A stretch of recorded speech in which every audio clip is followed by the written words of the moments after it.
commerce and money. Rockefeller was also guilty of supplying South American oil to Nazi subs that sunk American ships and killed American servicemen. The Jewish Zionists spied on Rockefeller's treasonous activities and then blackmailed him.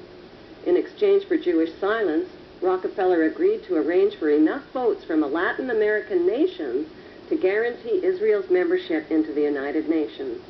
The sad truth, say Loftus and Ahrens, is that the Jewish Zionists bought those extra votes with the blood of millions of Jewish Holocaust victims.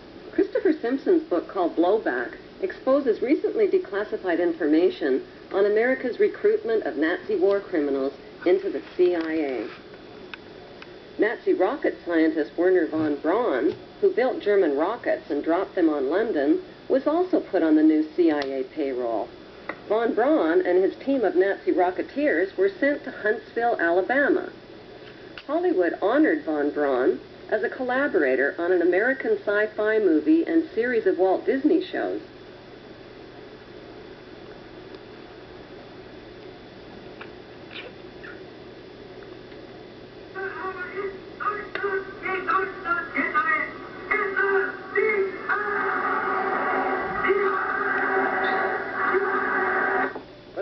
Take you back to 1958, 59, and I'm suddenly required to work with a Nazi. I grew up in World War II. Now, you couldn't expect me to suddenly have a great love for somebody that came out of Peenemünde and was firing rockets at the people in England and blowing them up. And furthermore, had been in Peenemünde where he had slave labor, etc. So how am I supposed to suddenly like that guy?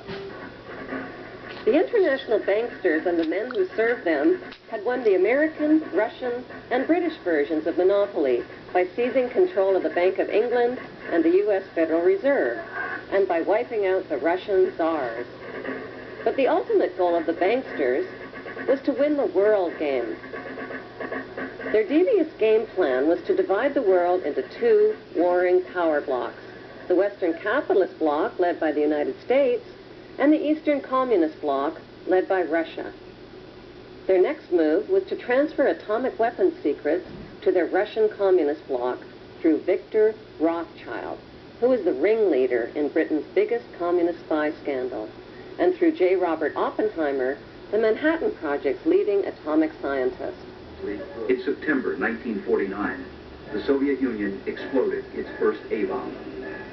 America's monopoly on atomic weapons ended after only 4 years. Now, both